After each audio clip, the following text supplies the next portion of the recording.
اب میرا خیال ہے کہ حالات جس تیزی سے بدل رہے ہیں اس میں یہ اندازہ تو لگایا جا سکتا ہے کہ دجال کا آنا بہت بہت بہت قریب ہے، لیکن کتنا قریب یہ اندازہ نہیں لگایا جا سکتا۔ جس تیزی سے دنیا پر کنٹرول کیا جا رہا ہے ہم اس تیزی کا ساتھ نہیں دے پا رہے۔ 2020 میں جس وبا نے پوری دنیا کا کاروبار بند کروا دیا، کیا 2019 میں اس کا کوئی تصور بھی کر سکتا تھا؟ اس صدی کا ہر گزرتا سال در حقیقت سال نہیں بلکہ ایسا لگتا ہے کہ ہم ایک سال میں ایک صدی پھلانگ رہے ہیں۔ پے در پے علماء کی وفات کی خبروں نے مجھے ایک خوف میں مبتلا کر دیا ہے۔ یہ معاملہ اب مجھے اپنے بچوں کے دور تک بھی جاتا نظر نہیں آتا، بلکہ ایسا لگتا ہے کہ دجال کل ہی ہمارے سامنے آ کھڑا ہوگا۔ اللہ ہمارے حال پر رحم کرے، آمین۔ اس ویڈیو میں انشاءاللہ ہم تمام ایسے موضوعات پر بات کریں گے جن کا تعلق دجال سے ہے، یعنی ابن سیاد کا قصہ، دجال کون ہوگا، دجال اس وقت کہاں ہے، دجال کا ظہور کب تک متوقع ہے، دجال کسی بات پر غصہ ہو کر ظاہر ہوگا تو وہ وجہ آخر کیا ہو سکتی ہے، اس کا بھی جائزہ لیں گے۔ امام مہدی علیہ السلام کے ظہور کا معاملہ، ان کی فتوحات، حضرت عیسیٰ علیہ السلام کی آمد کا معاملہ، حضرت عیسیٰ علیہ السلام کی دوبارہ آمد کیوں ضروری ہے، یاجوج ماجوج کا معاملہ، اور پھر قیامت۔ خاص طور پر ہم اس موضوع پر بات کریں گے کہ دجال کا آنا اسی صدی میں کیوں ضروری ہے۔ ایسی کیا نشانیاں اور ثبوت ہیں جن کی بنا پر میں یہ سمجھتا ہوں کہ دجال اسی صدی میں بلکہ آئندہ چند دہائیوں میں کسی بھی وقت ظاہر ہو جائے گا۔ یہ تمام باتیں ہم ان ویڈیوز میں تفصیل سے سمجھیں گے۔ تو آئیے ناظرین آغاز کرتے ہیں۔ ناظرین، دجال کے آنے کا عقیدہ تمام امتوں میں پایا جاتا ہے۔ جس کو ہم دجال کہتے ہیں اسے یہودی اور عیسائی اینٹی کرائسٹ کے نام سے جانتے ہیں، مگر یہ امت محمدی کا ہی اعزاز ہے کہ 14 صدیاں گزر جانے کے باوجود اس امت نے اپنے نبی صلی اللہ علیہ وآلہ وسلم کے فرمانوں کو محفوظ رکھا ہے، وگرنہ دوسری امتیں اپنے انبیاء کی تعلیمات اور ان کی کہی ہوئی باتیں یکسر بھلا چکی ہیں۔ اس سے قبل کہ میں مزید آگے بڑھوں، ایک بنیادی نقطہ اپنے ناظرین کو اچھی طرح سمجھا دینا چاہتا ہوں کہ علم کا حاصل ہو جانا اور بات ہوتی ہے، مگر وقت آنے پر اپنے اس علم کو صحیح سمت میں استعمال کر لینا ایک بالکل مختلف نوعیت کا کام ہے۔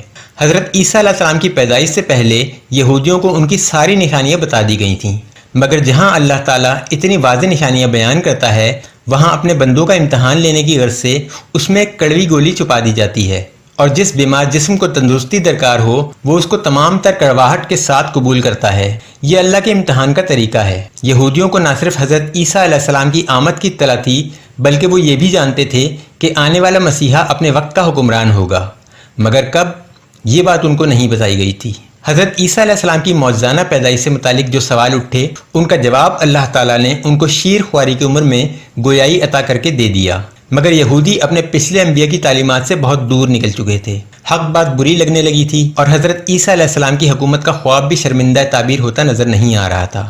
لہٰذا اللہ کے بھیجے ہوئے ایک ایسے رسول کہ جن کا پہلے خود انتظار کیا کرتے تھے ان سے دشمنی قائم کر لی، ان کی پیدائش کے معاملے پر دوبارہ سوال کھڑے کیے اور ان کے معجزات کو جادو قرار دے کر موت کی سزا کا مستحق قرار دے دیا۔ یہودیوں نے یہ کام نہ تو پہلی بار کیا تھا نہ آخری بار۔ انہیں آخری رسول محمد صلی اللہ علیہ وآلہ وسلم کے بارے میں بھی نشانیاں بتائی گئی تھیں۔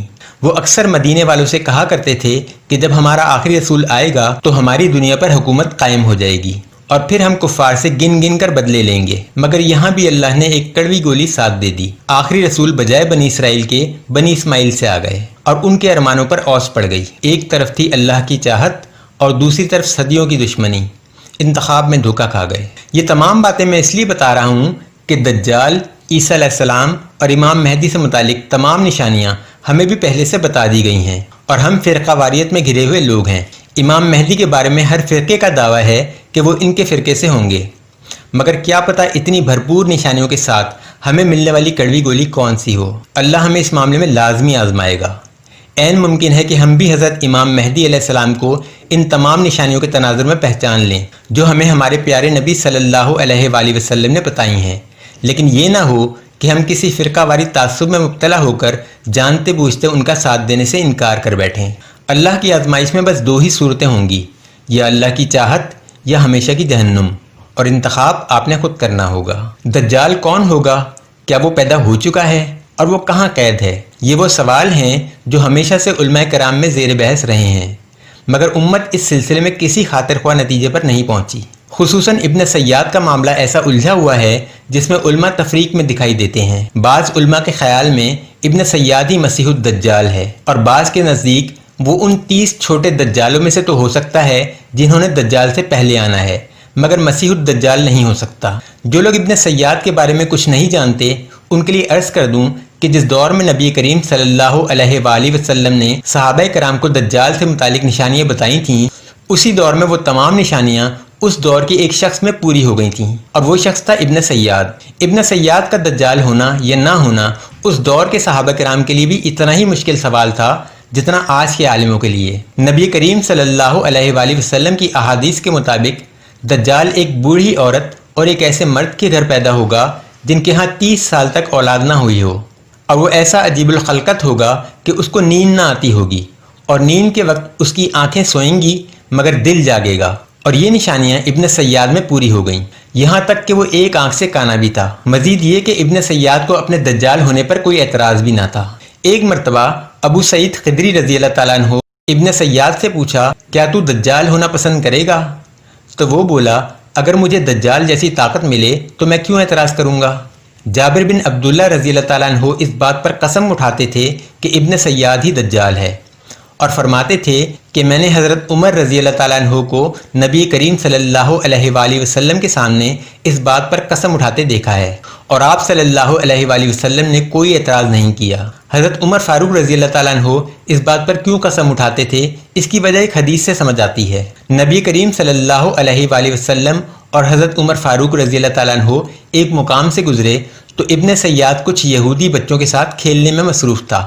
آپ صلی اللہ علیہ وآلہ وسلم نے اسے مخاطب کر کے پوچھا، کیا تو مانتا ہے کہ میں اللہ کا رسول ہوں؟ اس نے جواب میں نبوت کا دعویٰ کیا اور کہا، کیا آپ مجھے اللہ کا رسول مانتے ہیں؟ جواب میں حضرت عمر فاروق رضی اللہ تعالیٰ عنہ نے تلوار نکال لی اور کہا، یا رسول اللہ صلی اللہ علیہ وآلہ وسلم، مجھے اجازت دیں کہ میں اس کا سر قلم کر دوں۔ مگر آپ صلی اللہ علیہ وآلہ وسلم نے منع فرما دیا کہ اگر تو یہ دجال ہے تو تم اس پر قابو نہ کر سکو گے، کیونکہ اس کی موت عیسیٰ ابن مریم کے ہاتھوں لکھی ہے۔ ناظرین، نبوت کے اس دعوے کے باوجود نبی کریم صلی اللہ علیہ وآلہ وسلم کے اس کو چھوڑ دینے کی دو میں سے کوئی ایک وجہ ہو سکتی ہے۔ ایک وہ ہے جو علماء کرام ہمیں بتاتے ہیں کہ اس وقت ابن سیاد کی عمر کم تھی، اور دوسری عین ممکن ہے کہ نبی کریم صلی اللہ علیہ وآلہ وسلم اس کی حقیقت سے واقف ہوں اور امت پر یہ راز کھولنے کی اجازت نہ ملی ہو۔ میں نے احادیث کی روشنی میں اس بات کا بھی جائزہ لیا ہے کہ نبی کریم صلی اللہ علیہ وآلہ وسلم نے کسی بھی مقام پر ابن سیاد کے دجال ہونے کی بابت نہ انکار کیا نہ اقرار۔ غور طلب بات یہ ہے کہ یہ معاملہ صحابہ کرام میں ایک طویل عرصے تک زیر بحث رہا، مگر اس کی وضاحت کے لیے آسمان سے بھی کوئی وحی نازل نہیں ہوئی۔ اور پھر ایک دن ایک عجیب واقعہ ہوا۔ ایک مرتبہ نبی کریم صلی اللہ علیہ وآلہ وسلم نے نماز پڑھائی اور لوگوں کو رکنے کا حکم دیا، اور فرمایا کہ ایک خبر آئی ہے جو دجال سے متعلق ہے، اور وہ یہ ہے کہ تمیم داری ایک عیسائی تھے جو اب مسلمان ہو چکے ہیں۔ وہ بتاتے ہیں کہ وہ 30 آدمیوں کے ہمراہ ایک سمندری سفر پر روانہ ہوئے۔ راستے میں ان کو طوفان نے آ لیا اور وہ راستہ بھٹک گئے۔ 1 مہینہ بھٹکنے کے بعد وہ ایک جزیرے پہ آ لگے۔ وہاں انہیں ایک عجیب الخلقت عورت ملی۔ بعض احادیث میں جانور کا بھی ذکر ہے۔ انہوں نے پوچھا کہ تو کون ہے؟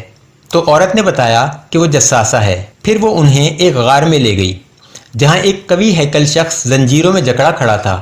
اس شخص نے ان سے پوچھا کہ تم لوگ کون ہو؟ تمیم داری نے بتایا کہ ہم عرب ہیں، مگر تو کون ہے؟ اس شخص نے پھر پوچھا کہ کیا بیسان کے باغات میں پھل آ رہے ہیں؟ انہوں نے بتایا کہ ہاں آ رہے ہیں۔ تو اس شخص نے کہا کہ جلد ہی وہاں پھل نہ ہوں گے۔ پھر پوچھا کہ بحیرہ طبریہ میں پانی موجود ہے یا خشک ہو چکا؟ تو انہوں نے بتایا کہ وہاں پانی موجود ہے۔ تو وہ بولا جلد خشک ہو جائے گا۔ پھر پوچھا امیوں کے نبی نے کیا کچھ کیا ہے؟ تو انہوں نے بتایا کہ وہ اپنی قوم پر غالب آ گئے ہیں اور قوم نے ان کی اطاعت کر لی ہے۔ تو وہ بولا ان کے لیے یہی بہتر تھا۔ پھر اس نے بتایا کہ میں دجال ہوں اور عنقریب مجھے یہاں سے نکلنے کی اجازت ملے گی۔ میں روئے زمین کا دورہ کروں گا اور دنیا میں کوئی آبادی ایسی نہ ہوگی جہاں میں 40 روز میں نہ پہنچوں، سوائے مکہ اور طیبہ کے، کیونکہ ان 2 شہروں میں مجھے جانے کی اجازت نہیں ہے۔ تمیم داری کا یہ قصہ سنانے کے بعد نبی کریم صلی اللہ علیہ وآلہ وسلم نے 3 بار اپنا عصا زمین پر مار کے فرمایا، خدا کی قسم یہی طیبہ ہے۔ ناظرین، ابن سیاد دجال تھا یا نہیں، یہ مسئلہ نہ تو اس دور میں واضح ہو سکا، نہ ہی آج اس بات کی کوئی وضاحت موجود ہے، لیکن یہ بات طے شدہ ہے کہ نبی کریم صلی اللہ علیہ وآلہ وسلم نے ابن سیاد کی بابت نہ تو اس کے دجال ہونے کی گواہی دی نہ ہی اس کے دجال نہ ہونے کی۔ حضرت عمر فاروق رضی اللہ تعالیٰ عنہ کی بصیرت سے کون واقف نہیں؟ آپ رضی اللہ تعالیٰ عنہ اس بات پر قسم کھاتے تھے کہ ابن سیاد ہی دجال ہے۔ یہ قسم نبی کریم صلی اللہ علیہ وآلہ وسلم کے سامنے کھائی گئی اور آپ صلی اللہ علیہ وآلہ وسلم نے اس پر کوئی اعتراض نہ کیا۔ اس کے علاوہ بھی کثیر تعداد میں صحابہ کرام کا یہی ماننا تھا کہ ابن سیاد ہی دجال ہے۔ ناظرین، تمیم داری رضی اللہ تعالیٰ عنہ والی اس حدیث نے جہاں کئی الجھنوں کو سلجھا دیا، وہاں کئی نئے سوال بھی کھڑے کر دیے۔ جو بات چیت دجال اور تمیم داری رضی اللہ تعالیٰ عنہ کے درمیان ہوئی، اس سے اندازہ ہوتا ہے کہ دجال زمین کے حالات معلوم کر کے اپنے نکلنے کے وقت کا اندازہ لگانا چاہتا تھا۔ مگر کیا دجال یہ بھی چاہتا تھا کہ تمیم داری رضی اللہ تعالیٰ عنہ زمین پر واپس جا کر لوگوں کو اس کے بارے میں بتائیں؟ دجال ایسا کیوں چاہے گا؟ حدیث میں اس بات کا ذکر نہیں ہے کہ تمیم داری رضی اللہ تعالیٰ عنہ اس جزیرے سے کیسے نکلنے میں کامیاب ہوئے۔ مانا کہ دجال جکڑا ہوا تھا مگر اس کی جساسہ آزاد تھی، اور دجال کی جساسہ کوئی عام عورت نہیں ہو سکتی۔ پھر یہ بات بھی غور طلب ہے کہ تمیم داری رضی اللہ تعالیٰ عنہ کا وہاں پہنچنا محض ایک اتفاقی حادثہ تھا یا اس میں دجال کی طاقتوں کا کوئی عمل دخل تھا؟ اگر دجال اس جزیرے پر اکیلا پایا جاتا تو اس کو ایک اتفاقی حادثہ بھی سمجھا جا سکتا ہے، مگر جساسہ کی وہاں موجودگی کا کیا مقصد ہے؟ کیا وہ عورت محض یہ کام کرتی ہوگی کہ کوئی بھٹکتا ہوا وہاں پہنچے تو اس کو دجال تک پہنچا دے؟ اس کا نام جساسہ ہی بڑا معنی خیز ہے۔ عین ممکن ہے کہ جو طاقتیں دجال کے پاس موجود ہیں ان کا کچھ حصہ اس جساسہ کو بھی دیا گیا ہو۔ میرے نزدیک تمیم داری رضی اللہ تعالیٰ عنہ اس جزیرے پر پہنچنے والے پہلے انسان تو ہو سکتے ہیں مگر آخری نہیں ہو سکتے۔ یہ بات قرینس قیاس لگتی ہے کہ دجال کو اپنی 1400 سال پہلے حاصل کی گئی معلومات کو دوبارہ کبھی اپ ڈیٹ کرنے کی ضرورت محسوس نہ ہوئی ہو۔ تمیم داری رضی اللہ تعالیٰ عنہ کے وہاں سے نکلنے میں اور نبی کریم صلی اللہ علیہ وآلہ وسلم تک پہنچنے میں ان کی اپنی کاوشوں سے زیادہ اللہ کی مرضی کا دخل لگتا ہے، اور یہ واقعہ اس لیے منظر عام پہ آ گیا کیونکہ وقت کے رسول کے علم میں آ گیا۔ پچھلے 150 سالوں میں جب سے ذرائع ابلاغ نے ترقی کی ہے، ایسے بہت سے حادثات رپورٹ ہوئے ہیں جن میں سمندری سفر کے دوران کچھ لوگ کسی جزیرے کے پاس اپنے جہازوں سمیت غائب ہو گئے اور پھر ان کا دوبارہ کبھی کوئی سراغ نہ ملا۔ یہ حادثات عموماً فلوریڈا کے پاس موجود جزائر کے مجموعے، جن کو برموڈا تکون یا شیطانی جزیرے بھی کہا جاتا ہے، وہاں پیش آتے ہیں۔ ہمارے بچپن میں ان جزائر سے متعلق آرٹیکل اخبار میں چھپا کرتے تھے، مگر آج کی زیادہ تر حکومتیں ان جزائر سے اپنی لا علمی کا اظہار کرتی ہیں اور ان کے متعلق بات بھی کرنے سے کتراتی ہیں۔ فلوریڈا کے پاس موجود ان جزائر کے حوالے سے کئی مفروضے قائم ہیں۔ پہلا مفروضہ تو یہ ہے کہ امریکہ نے ان جزائر پر اپنے کچھ ایسے خفیہ اڈے قائم کر رکھے ہیں جن کو وہ دنیا کی نظر سے پوشیدہ رکھنا چاہتا ہے۔ یہ مفروضہ اس لیے ناقابل فہم لگتا ہے کہ ان جزائر کی پراسراریت پچھلے 150 سالوں سے رپورٹ ہو رہی ہے، اور اس وقت امریکہ نہ تو سپر پاور تھا نہ ہی اتنا ترقی یافتہ۔ پھر مزید یہ کہ آج بھی امریکہ واحد ترقی یافتہ ملک نہیں ہے، اور سیٹلائٹ کے اس دور میں ایسے اڈے چھپا کے رکھنا ناممکن لگتا ہے۔ دوسرا مفروضہ یہ ہے کہ اس جزیرے پر جنات آباد ہیں جو وہاں سے کسی انسان کو گزرنے نہیں دیتے۔ میرے نزدیک یہ خیال ہی احمقانہ ہے کہ اس دنیا میں کوئی دوسری مخلوق انسان کی کسی جگہ رسائی کو ناممکن بنا دے۔ جنات کی تعداد چاہے 1 ہو، 1000 ہو یا 1 کروڑ ہو، وہ انسان کو وہاں پہنچنے سے نہیں روک سکتے۔ عقل اور تجسس کے سنگم سے مزین یہ انسان جان پہ کھیل کر بھی حقائق سے پردہ اٹھانے کا شوقین ہے۔ آج کا انسان تو بہت زیادہ ترقی یافتہ ہے، مگر جنات تاریخ کے کسی بھی دور میں انسان کے ہم پلہ نہیں رہے۔ حضرت سلیمان علیہ السلام کے دور میں جب ملکہ سبا ان سے ملنے کے لیے اپنے ملک سے روانہ ہوئی تو حضرت سلیمان علیہ السلام نے درباریوں سے پوچھا، تم میں سے کون ملکہ کے تخت کو اس کے پہنچنے سے پہلے یہاں لا سکتا ہے؟ ایک جن نے کہا کہ میں یہ کام اس کی آمد سے پہلے کر سکتا ہوں، مگر ایک اور شخص بولا کہ میں یہ کام آپ کی پلک جھپکنے سے بھی پہلے کر سکتا ہوں۔ اور پھر جب حضرت سلیمان علیہ السلام نے پلک جھپکی تو تخت سامنے موجود تھا۔ یہ کارنامہ سر انجام دینے والا کوئی جن نہیں بلکہ ایک انسان ہی تھا، اور قرآن کے مطابق اس کے پاس کتاب کا علم تھا۔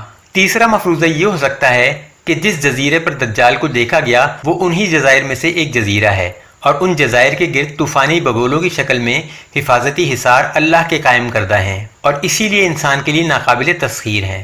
اللہ تعالیٰ فرماتے ہیں، اے جن و انس کے گروہو، اگر تم زمین اور آسمان کی سرحدوں سے نکل کر بھاگ سکتے ہو تو بھاگ دیکھو، نہیں بھاگ سکتے اس کے لیے بڑا زور چاہیے۔ ان جزائر کے علاوہ دنیا میں انسان نے کوئی ایسی جگہ نہیں چھوڑی جہاں جا کر جھنڈے نہ گاڑے ہوں، لہٰذا قریب ترین اندازہ یہی بتاتا ہے کہ جس جزیرے پر تمیم داری رضی اللہ تعالیٰ عنہ نے دجال سے ملاقات کی وہ انہی جزائر میں سے ایک ہے۔ ہو سکتا ہے دجال یا اس کی جاسوسہ اپنی طاقتوں کا استعمال کر کے وقتاً فوقتاً لوگوں سے زمین کے حالات دریافت کرتے رہتے ہوں۔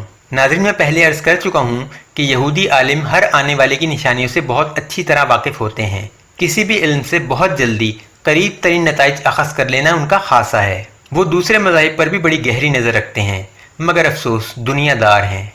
آپ کسی مسلمان سے پوچھیں کہ کسی چھوٹے سے خطے میں اسلامی شرعی نظام کے قیام سے کیا ہوگا تو اس کا جواب ہوگا کہ کچھ فرق نہیں پڑے گا، بس وہاں کے حالات سدھر جائیں گے۔ مگر یہی سوال اگر آپ کسی یہودی سے پوچھ لیں تو وہ دنیا کے چھوٹے سے چھوٹے خطے میں اسلامی شرعی نظام کے نفاذ کو عالم یہود و کفر کے مکمل خاتمے سے تشبیہ دے گا۔ ہر بات کو گہرائی تک جا کر پرکھتے ہیں۔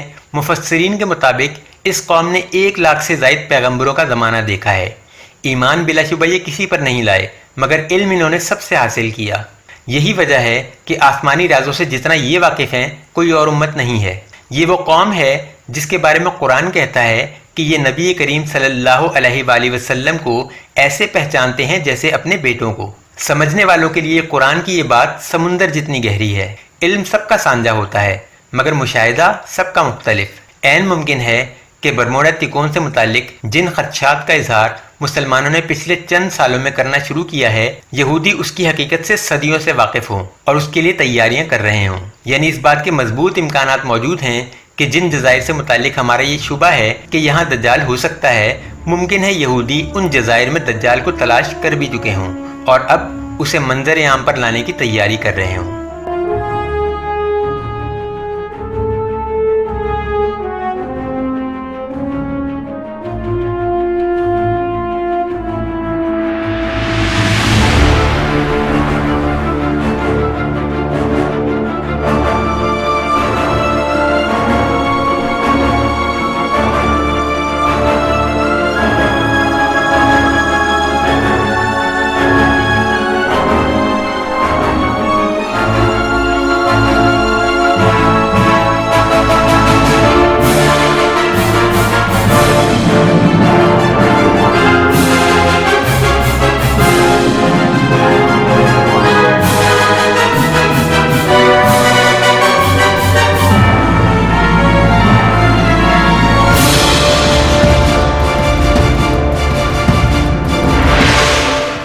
ایک سوال میرے دل میں اٹھتا ہے کہ کیا اللہ تعالیٰ کی منصف مزاجی اس بات کی متحمل ہو سکتی ہے کہ دجال کو پیدا کر کے بلا عذر ایک جزیرے پر باندھ دیا جائے اور اس کو ایک جیتے جاگتے فتنے میں تبدیل کر دیا جائے؟ اللہ تعالیٰ نے ابلیس کو بھی بحیثیت شیطان پیدا نہیں کیا تھا، بلکہ پہلے وہ اللہ کا ایک عبادت گزار بندہ ہوا کرتا تھا۔ پھر جب اس نے غلطی کی اور تائب نہ ہوا تب اس کو ملعون شیطان قرار دے دیا گیا۔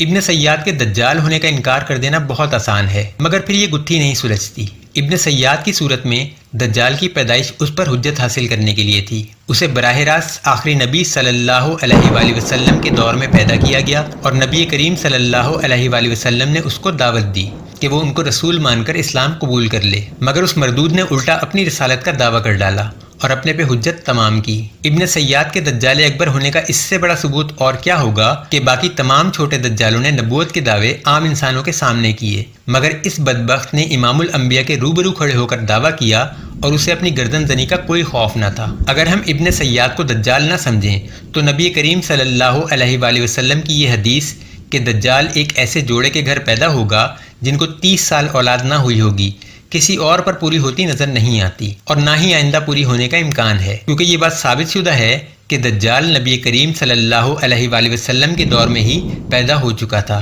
کیونکہ تمیم داری رضی اللہ تعالیٰ عنہ اسے اسی دور میں ایک جزیرے پر دیکھ چکے تھے۔ پھر حضرت عمر فاروق رضی اللہ تعالیٰ عنہ کا ابن سیاد کے دجال ہونے پر قسم کھانا معمولی بات نہیں ہے۔ حضرت عمر فاروق رضی اللہ تعالیٰ عنہ کی فہم و فراست کئی احادیث سے ثابت ہے، لہٰذا انتہائی قوی امکان اس بات کا ہے کہ ابن سیاد ہی اصل دجال ہے اور اسے نبی کریم صلی اللہ علیہ وآلہ وسلم کے دور میں پیدا کر کے اس پر حجت پوری کی گئی۔ حدیث کے مطابق دجال کا ظہور 2 مسلسل جنگوں کے بعد ہوگا۔ پہلی جنگ میں رومی یعنی کہ عیسائی مسلمانوں کے ساتھ مل کر لڑیں گے اور فتح یاب ہوں گے، مسلمان سکون میں آ جائیں گے، مگر پھر ایک عیسائی کہے گا کہ صلیب غالب آئی، جس پر ایک مسلمان کو غصہ آئے گا اور وہ اسے مارے گا اور عیسائی معاہدہ توڑ دیں گے۔ اس کے بعد مسلمانوں کی عیسائیوں سے جنگ ہوگی اور کئی قومیں مسلمانوں کے خلاف متحد ہو جائیں گی۔ اس جنگ میں مسلمانوں کو شدید نقصان پہنچے گا۔ قسطنطنیہ کی فتح بھی دجال کے ظہور کی ایک نشانی ہے۔ قسطنطنیہ ترکی کے شہر استنبول کا پرانا نام ہے اور ابھی تک مسلمانوں ہی کے پاس ہے۔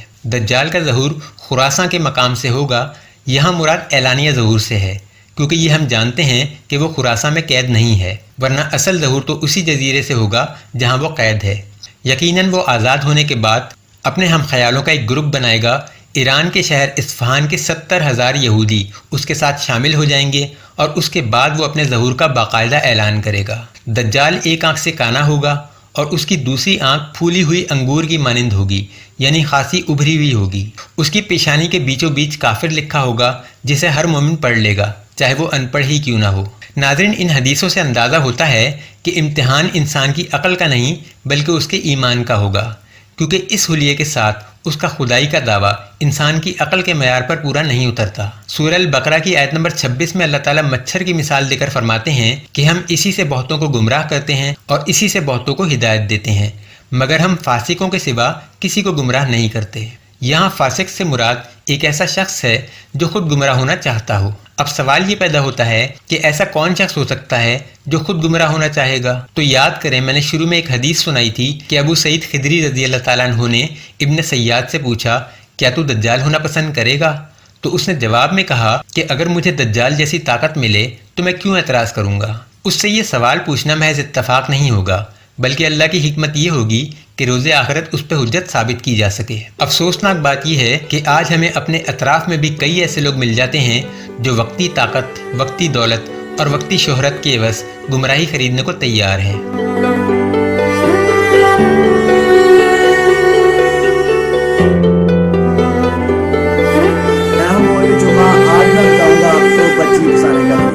میرے نزدیک دجال کے پیروکاروں میں کوئی ایک بھی ایسا شخص نہیں ہوگا جس کو یہ گمان ہو کہ دجال خدا ہے، بلکہ کثرت ان لوگوں کی ہوگی جو جانتے بوجھتے محض چند روزہ زندگی کے آرام و سکون کی خاطر اس کا ساتھ دیں گے، اور یہی رویہ آج ہمارے کچھ لوگوں کا دجالیت کے ساتھ بھی ہے۔ میرے نزدیک اس دنیا کا کوئی شخص کسی دوسرے شخص کو بھٹکا نہیں سکتا جب تک وہ خود بھٹکنے پر رضامند نہ ہو۔ حضرت حفصہ رضی اللہ تعالیٰ عنہا کے مطابق نبی کریم صلی اللہ علیہ وآلہ وسلم نے فرمایا، دجال کسی بات پر غضبناک ہو کر نکلے گا۔ ناظرین، ایک ایسا شخص جو ایک طویل عرصے سے اکیلا ایک جزیرے پر قید ہو، اس کے سامنے ایسی کیا وجہ آ سکتی ہے کہ وہ غضبناک ہو جائے؟ اس کا اکیلا پن، اس کا بندہ ہونا، یہ وجوہات تو اس کے پاس طویل عرصے سے موجود ہیں۔ اس کی غضبناکی کے لیے کسی قسم کی بیرونی مداخلت ضروری ہے۔ ممکن ہے انسانوں کا کوئی گروہ اس جزیرے پر حملہ کرے اور اس کے خلاف کوئی ایکشن لینے کی کوشش کرے جس پر اسے غصہ آئے۔ آپ حیران ہوں گے کہ انسان اللہ کے قائم کردہ حصار کیسے توڑ پائے گا۔ یہ ایسے ممکن ہو سکتا ہے کہ اللہ تعالیٰ کے قائم کردہ حصار محض اس وقت تک کے لیے ہوں جب تک اسے قید رکھنا مقصود ہے، اور جب اس کی آزادی کا وقت آئے گا تو حصار ہٹا لیے جائیں۔ پھر ممکن ہے خود انسان ہی اس افرید کی آزادی کا سبب بن جائے۔ ایک امکان یہ بھی ہے کہ جو خبریں اسے بیرونی دنیا سے ملتی رہتی ہیں ان کا سلسلہ ایک طویل عرصے کے لیے ٹوٹ جائے۔ انسان مسلسل حادثات کا متحمل نہیں ہو سکتا۔ ممکن ہے مزید حادثات کی صورت میں ان راستوں پر پابندیاں لگا دی جائیں جہاں ایسے پراسرار حادثات ہوتے ہیں، مگر یہ انتہائی کمزور وجوہات ہیں۔ دجال کے غضبناک ہو کر ظاہر ہو جانے کی ایک بہت بڑی اور مضبوط وجہ بھی ہو سکتی ہے۔ میں نے مزید حدیثوں کی روشنی میں اس کا بھی جائزہ لیا ہے، اس پر بھی تفصیل سے بات ہوگی جب ہم آگے وہ حدیثیں پڑھیں گے، اور میرے نزدیک وہی وجہ دجال کی غضبناکی اور ظہور کا سبب بنے گی۔ ایک حدیث کے مطابق مغیرہ بن شعبہ رضی اللہ تعالیٰ عنہ فرماتے ہیں کہ نبی کریم صلی اللہ علیہ وآلہ وسلم سے کسی نے دجال کے متعلق اتنا نہیں پوچھا جتنا میں نے پوچھا، تو نبی کریم صلی اللہ علیہ وآلہ وسلم نے فرمایا کہ تو کیوں اتنا ڈرتا ہے؟ دجال مومنوں کو گمراہ نہیں کر سکے گا۔ یہ حدیث مومنوں کے لیے حوصلہ افزا ہے۔ دجال کانا اور بدحیت ہوگا، وہ مومن کے خدائی تصور پر کسی حال میں پورا نہ اترے گا۔ مومن کے نزدیک اللہ کے دیدار کا تصور بہت حسین ہے۔ ایک حدیث کے مطابق جب جنتیوں کو تمام نعمتیں دی جا چکی ہوں گی تو ان سے پوچھا جائے گا کہ جن نعمتوں کا تم سے وعدہ کیا گیا تھا کیا تم نے ان کو پا لیا؟ جنتی کہیں گے کہ اللہ کا وعدہ سچا ہے، ہم نے واقعی ان تمام نعمتوں کو پا لیا ہے جن کا ہم سے وعدہ کیا گیا تھا۔ تب اللہ کہے گا، کیا میں تمہیں ایک اور نعمت نہ دوں؟ تو جنتی حیران ہوں گے کہ اب کون سی نعمت باقی ہے۔ تب اللہ تعالیٰ جنتیوں کو اپنا دیدار کروائیں گے اور ہر جنتی اپنے اس رب کو دیکھ لے گا جس کی وہ عبادت کرتا تھا، اور یہ نظارہ ان کے لیے تمام نعمتوں سے بڑھ کر ہوگا۔ ایک دوسری حدیث کے مطابق صحابہ نے رسول اللہ صلی اللہ علیہ وآلہ وسلم سے پوچھا کہ یا رسول اللہ دیدار باری تعالیٰ کی کیفیت کیا ہوگی؟ نبی کریم صلی اللہ علیہ وآلہ وسلم نے ارشاد فرمایا کہ تم جب چاند کو دیکھتے ہو جب آسمان پر بادل نہ ہوں تو کیا تمہیں اس کے دیکھنے میں کچھ شک ہوتا ہے؟ صحابہ نے جواب دیا کہ یا رسول اللہ صلی اللہ علیہ وآلہ وسلم بالکل نہیں۔ تو فرمایا کہ یہی کیفیت دیدار باری تعالیٰ کی ہوگی، اور اس دن اللہ اور اس کے بندے کے بیچ کوئی پردہ نہ ہوگا سوائے ایک بزرگی کی چادر کے۔ دجال کی پہچان کے لیے ہمیں ایک اور حدیث بھی سنائی گئی ہے کہ نبی کریم صلی اللہ علیہ وآلہ وسلم نے فرمایا تم میں سے کوئی اپنے رب کا دیدار نہیں کرے گا جب تک وہ مر نہ لے، یعنی اللہ کے دیدار کی صورت یہ ہوگی کہ مومن مرنے کے بعد دوبارہ اٹھایا جائے گا، جبکہ دجال زندگی میں ہی خدائی دعویٰ کرے گا۔ دجال کو اللہ تعالیٰ کی طرف سے کافی طاقتیں دی گئی ہوں گی۔ جو لوگ قرآن میں 2 فرشتوں ہاروت ماروت اور ان کے ذریعے جادو اترنے کا قصہ جانتے ہیں، ان کے لیے اس قسم کی آزمائش حیرت انگیز نہیں ہونی چاہیے۔ میرے نزدیک دجال کے پاس کوئی ایسا نیا فتنہ یا نئی طاقت نہیں ہوگی جو کسی نہ کسی شکل میں دنیا میں پہلے سے موجود نہ ہو۔ ان فتنوں کا نیاپن یہ ہوگا کہ اب وہ ایک مجسم شکل میں سامنے آئیں گے اور شدت حد سے زیادہ ہوگی۔ آج اگر کوئی دجالیت کا انکار کرے یا اس کے خلاف محاذ آرائی کرے تو اس پر زمین تنگ کر دی جاتی ہے، مگر حقیقی دجال کا فتنہ اتنا شدید ہوگا کہ یا تو اس کو خدا تسلیم کر لیا جائے یا پھر موت کو گلے لگا لیا جائے۔ آج کا مسلمان دین کے لیے غربت برداشت کر لے یہ تو ممکن ہے، مگر موت کو گلے لگانا بہت اچھے عقیدے کے مسلمان کے لیے بھی مشکل ہوگا۔ اسی لیے اس کو سب سے بڑا فتنہ قرار دیا گیا ہے۔ بہتر ہے کہ سورہ کہف یاد کر لی جائے، کیونکہ یہ سورت دجال کا تریاق ہے۔ دجال کے ماننے والوں میں عورتوں کی تعداد زیادہ ہوگی، یہ کوئی عجیب بات نہیں ہے۔ آج بھی تعویذ گنڈے، جنتر منتر، جادو ٹونا، علم نجوم اور پیر و فقیروں کی کمائی کا سب سے بڑا ذریعہ عورتیں ہی ہیں۔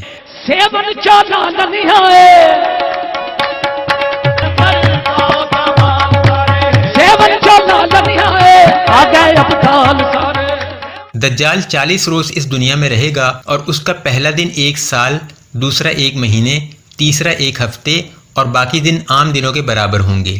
یہ تقریباً 439 دن بنتے ہیں، اور یہ اس دوران پوری دنیا کی ہر آبادی کا دورہ کرے گا۔ دجال کے ایک ہاتھ میں آگ اور دوسرے میں پانی ہوگا۔ نبی کریم صلی اللہ علیہ وآلہ وسلم کا فرمان ہے کہ تم میں سے جو اس کو پائے وہ اس کی آگ میں کود جائے، کیونکہ اس کی آگ در حقیقت جنت اور اس کا پانی در حقیقت جہنم ہوگا۔ زمین اس کے حکم پر خزانے اگلے گی جنہیں وہ لوگوں کو لالچ دینے کے لیے استعمال کرے گا۔ مختصر یہ کہ پوری دنیا کی معیشت اس کے کنٹرول میں آ جائے گی۔ وہ خدائی دعویٰ کرے گا، اور جو اس کو خدا تسلیم کرے گا اسے مال و دولت سے نوازے گا، اور جو انکار کرے گا اسے قتل کرے گا۔ ناظرین، آج نیٹ فلکس پر مسیحا کے نام سے ایک سیریز دکھائی جا رہی ہے جس میں ایک شخص نے مسیحا کا کردار ادا کیا ہے۔ اس کہانی میں مسیحا کا کردار انتہائی مثبت دکھایا گیا ہے۔ یہ سیریز ابھی جاری ہے، لیکن اب تک کی ایک ساتھ کے مطابق وہ شخص لوگوں کی مدد کرتا ہے اور کچھ ماورائی طاقتوں کا بھی مالک ہے۔ کسی جگہ سے غائب ہو جانا یا پانی پر چلنا وغیرہ اس کے بائیں ہاتھ کا کھیل ہے۔ وہ ہر جگہ کا دورہ کرتا ہے اور جہاں جاتا ہے وہاں کے لوگوں کو اپنا گرویدہ بنا لیتا ہے۔ جیسے جیسے اس کی مقبولیت میں اضافہ ہوتا جاتا ہے ویسے ویسے حکومتوں کو فکر لاحق ہوتی جا رہی ہے۔ امریکہ کی ایک ڈیٹیکٹو اس کے پیچھے ہے جو اس بات کو جانچنے کی کوشش کر رہی ہے کہ اس شخص کی پراسراریت کا راز کیا ہے اور وہ لوگوں کو اپنے پیچھے لگا کر کیا مقاصد حاصل کرنا چاہتا ہے۔ اب تک کی دکھائی جانے والی کہانی میں اس کی بڑھتی مقبولیت تو دکھائی گئی ہے، لیکن اس کے مقاصد ابھی واضح نہیں۔ لیکن جو لوگ دجال سے متعلق احادیث کو جانتے اور سمجھتے ہیں وہ اس ڈرامے میں دکھائے جانے والے کردار کو بخوبی جانتے ہیں۔ ناظرین، اس ڈرامے میں دکھائے گئے مسیحا کے مقاصد تو ابھی واضح نہیں، لیکن اس ڈرامے کے مقاصد بالکل واضح ہیں۔ آج کے اس جدید دور میں اس طرح کے ڈرامے اور فلمیں کسی شخصیت سے متعلق رائے کی تبدیلی میں کلیدی کردار ادا کرتے ہیں۔ ترکی کے مشہور ڈرامے ارطغرل الغازی نے کسی نشتر کی طرح کفار کا سینہ چیر کر رکھ دیا ہے۔ پاکستان میں اس کی نمائش پر دجالی میڈیا کی تکلیف بے وجہ نہیں ہے۔ اس ایک ڈرامے نے دجالیوں کی پاکستان میں برسوں کی محنت پر پانی پھیر دیا ہے۔ جو کچھ لوگوں کو ڈراموں میں دکھایا جاتا ہے اس کا ان کی ذہن سازی میں گہرا عمل دخل ہوتا ہے۔ نیٹ فلکس پر دکھایا جانے والا یہ ڈرامہ مسیحا بھی لوگوں کی دجال سے متعلق رائے تبدیل کرنے میں اہم کردار ثابت ہوگا۔ لیکن سوال یہ پیدا ہوتا ہے کہ اگر دجال کے آنے میں کئی صدیاں باقی ہوں تو اس ڈرامے کی ضرورت آج کیوں؟ جواب یہ ہے کہ معاملات اب اتنے دور نہیں جتنے ہم سمجھتے ہیں۔ اگر دجال سے متعلق ہماری رائے تبدیل کرنے کی کوشش کی جا رہی ہے تو شاید وہ ہم ہی ہیں جنہوں نے دجال اکبر کا سامنا اپنی زندگیوں میں کرنا ہے۔ ناظرین، عموماً دجال سے متعلق یہ سمجھا جاتا ہے کہ یہ شاید کوئی ڈکٹیٹر ٹائپ شخص ہوگا جو آتے ہی لوگوں پر ظلم و ستم ڈھانا شروع کر دے گا۔ اس سے لوگ مطمئن بھی ہو جاتے ہیں کہ ہم اس کے خلاف لڑیں گے اور اس کے مقابلے میں امام مہدی علیہ السلام اور حضرت عیسیٰ علیہ السلام کا ساتھ دیں گے۔ میرا خیال ہے کہ ہم جانتے بوجھتے اس فتنے کو بہت ہلکا لیتے ہیں، حالانکہ اس فتنے کو دربار رسالت سے سب سے بڑا فتنہ قرار دیا گیا ہے، تو یہ کوئی معمولی فتنہ نہ ہوگا۔ فتنے کا مطلب ہی یہ ہوتا ہے کہ جو آپ کو کنفیوز کر دے۔ آپ دجال کے فتنے سے تو تب لڑیں گے جب آپ کی مصلحت پسندی، صلح جوئی، آپ کی اولاد، آپ کا چلتا ہوا کاروبار اس کی اجازت دے گا۔ آپ کی مصلحت پسندی تو آج ہی آپ کو اپنے حق کی خاطر لڑنے نہیں دیتی، تو اتنا بڑا فتنہ جب آپ کے سامنے آئے گا تب آپ کیسے لڑیں گے؟